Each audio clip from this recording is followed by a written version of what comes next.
Partai Golkar dan Partai Kebangkitan Bangsa kompak menyindir posisi Partai Demokrasi Indonesia Perjuangan. Dua partai koalisi pemerintah itu menuding posisi oposisi yang dipilih partai berlogo banteng poncong putih tersebut masih tidak jelas arahnya. Pasalnya, PDIP bersikap sebagai pengawas terhadap pemerintah tetapi juga masih dekat dengan istana. Kira-kira ada apa ya?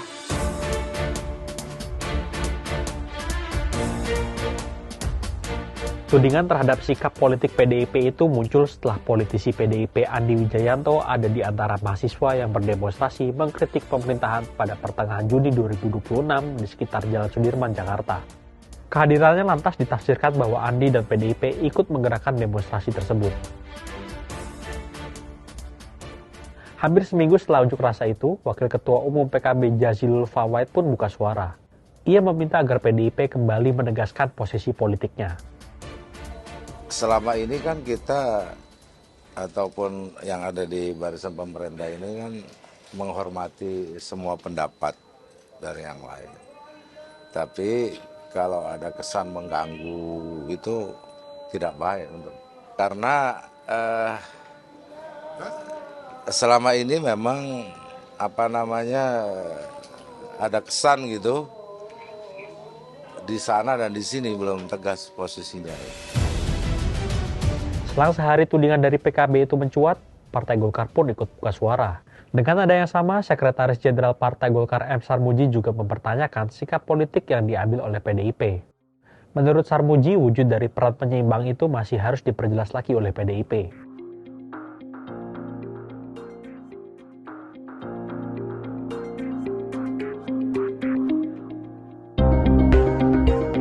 Menanggapi tudingan-tudingan dari partai koalisi itu, PDIP akan bicara. PDIP juga menegaskan bahwa partainya tak terlibat dan mengorganisir pihak manapun dalam rangkaian unjuk rasa di Jakarta dan daerah lainnya. Politisi PDIP Guntur Romli juga menegaskan bahwa posisi dan sikap PDIP merupakan instruksi dari Ketua Umum PDIP Megawati Soekarno Putri.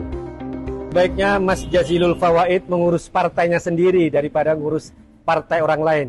Sikap dan posisi PDI Perjuangan merupakan keputusan organisasi melalui Kongres, Rakernas, dan instruksi Ketua Umum. Posisi PDI Perjuangan sudah tegas berada di luar pemerintahan dan menjadi penyeimbang kekuasaan.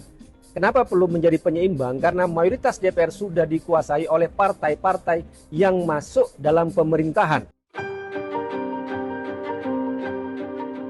Di sisi yang sama, Ketua DPP PDIP Deddy Sitorus melalui keterangan tertulis pada Sabtu 20 Juni 2026 meminta sejumlah parpol untuk memprioritaskan perhatian pada kebijakan publik alih-alih mengenai PDIP. Lebih lanjut, Deddy menegaskan bahwa sebagai negara demokrasi harus ada fungsi kontrol yang dilakukan parlemen terhadap pengelolaan pemerintah. Peran tersebut yang sangat dijaga oleh PDIP.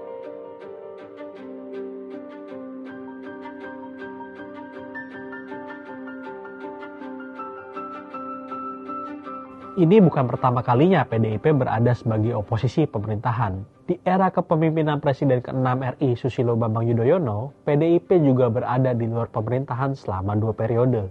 Namun saat itu tidak sendirian, tetapi bersama Partai Keadilan Sejahtera atau PKS. Di era pemerintahan kini, meski menjadi partai pemenang pemilu legislatif 2024, PDIP mengambil posisi sebagai penyeimbang pemerintahan. Kendati berada di luar pemerintah, PDIP tetap menjaga komunikasi dengan istana. Ketua Umum PDIP yang juga Presiden kelima RI Megawati Soekarno Putri beberapa kali bertemu Presiden Prabowo yang juga menjabat sebagai Ketua Umum Partai Gerindra. Dalam peresmian renovasi Istana Gebang di Blitar, Jawa Timur pada Senin 15 Juni 2026, Megawati menegaskan hubungannya dengan Presiden Prabowo Subianto.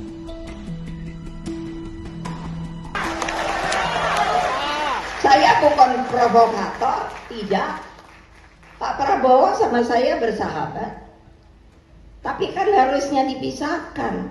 Bersahabat. Tapi berpolitik kita bisa. Untuk apa? Untuk demokratisasi. Tapi saya bukan musuh dia. Itu teman saya. Meski demikian, posisi PDIP di luar pemerintahan dianggap memiliki keuntungan. Direktur Eksekutif Aljabar Strategik Indonesia Arfiki Caniago memandang PDIP berada dalam posisi yang lebih menguntungkan dibandingkan parpol lain. Sebab, di satu sisi partai berlambang kepala banteng itu bisa mengkritik pemerintah jika ada kebijakan yang ditolak publik. Di sisi lain, komunikasi politik antara PDIP dan pemerintah juga tetap terjaga baik. PDIP berpeluang mengambil ceruk pemilih yang kritis terhadap pemerintah. Arfiki mengungkapkan PDIP akan memiliki daya tawar yang lebih tinggi jika tetap bertahan dengan sikap politiknya. Situasi itu membuat partai-partai yang menjadi bagian pemerintah terus menghitung kemungkinan perubahan peta politik. Meski terkesan bermain di dua kaki, konsistensi dan sikap politik PDIP ini tentunya memiliki pertimbangan tersendiri. Kira-kira sahabat Kompas lebih setuju mana? PDIP tetap berada di luar pemerintahan atau malah bergabung saja?